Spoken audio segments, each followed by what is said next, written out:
nous allons au cinéma avec Charlotte Bouteloup pour voir un film difficile, hein, qui raconte une histoire vraie qui remonte à 2000. 12 août 2000. Incroyable. Le 12 août 2000, il y a eu ce naufrage. Le naufrage du sous-marin nucléaire russe, le Kursk, en mer de Baran, lors d'un simple exercice. Une torpille a explosé à bord et le sous-marin a sombré. Il y avait 118 hommes à bord. 23 sous-mariniers avaient réussi à se confiner, à s'isoler dans le seul compartiment laissé intact du sous-marin, mais ils n'auront jamais été sauvés à temps.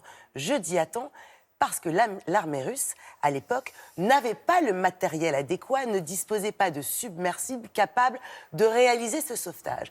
Et ils ont mis 4 jours, ils ont attendu 4 jours, donc le 16 août, pour enfin accepter les aides norvégiennes et britanniques. C'est ça, parce qu'on aurait pu sauver ces 23 personnes. On aurait complètement pu. Alors le film nous fait suivre ce naufrage, la tragédie du Kursk, à travers 2 prismes, 2 points de vue.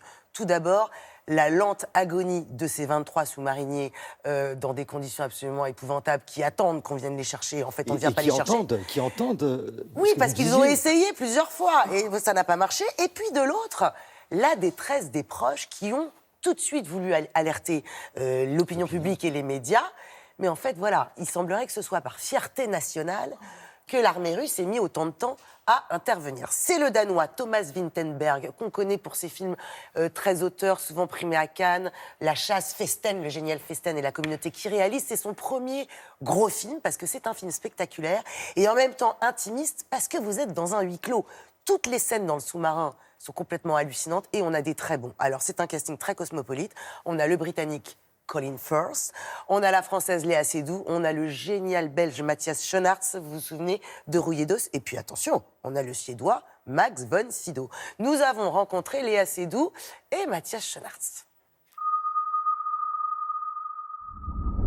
Léa, Mathias, bonjour. Bonjour. Je vois qu'on est très complices. On ne s'est pas vu depuis un petit temps et on aime bien se marrer, donc on a plein de choses à se dire.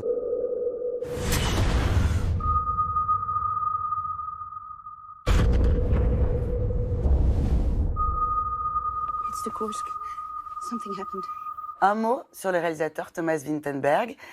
Mathias, je Beau crois... gosse. Ouais, j'ai vu dans le couloir, beau gosse. Magnifique. Hein. Et puis en plus, il Non, fait mais des c'est vrai. films canons. La première fois que je l'ai rencontré, Oui, il est beau, c'est vrai. je pensais que c'était son assistant. Ah ouais. Je me dis, hello Mathias. Je me dis, ouais, ça doit être l'assistant de Monsieur Vinterberg. Ouais. Dans mon imagination, je pensais que c'était une personne vachement plus âgée. Léa, vous confirmez? Il est pas mal. Je connaissais ses films et j'étais évidemment très heureuse de le rencontrer. Quand je l'ai rencontré, j'ai vraiment eu envie de faire son film. Déjà, j'ai découvert l'histoire que je ne connaissais pas, donc j'ai été évidemment choquée. Et j'ai trouvé que c'était une idée formidable que de faire un film sur cette histoire. Survivors? Captain! We heard something happened to the Kursk.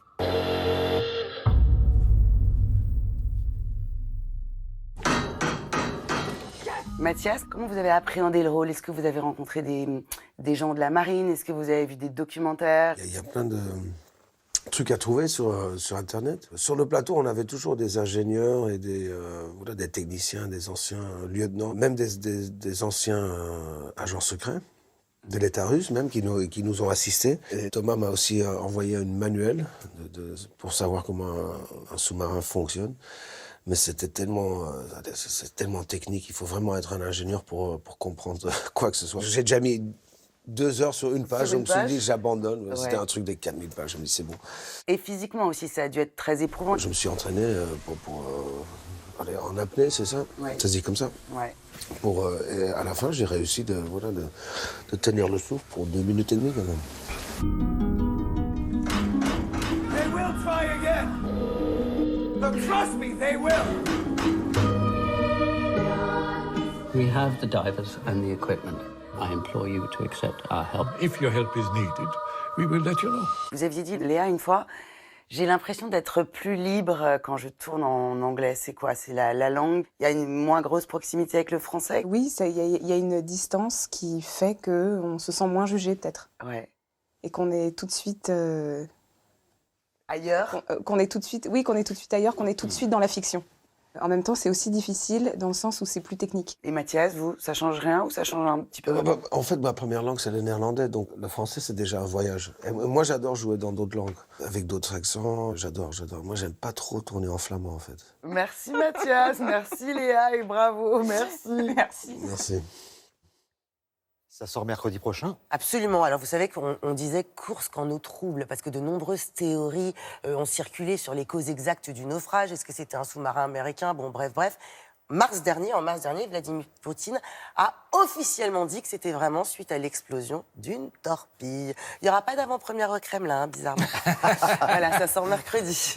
Merci beaucoup, Charlotte.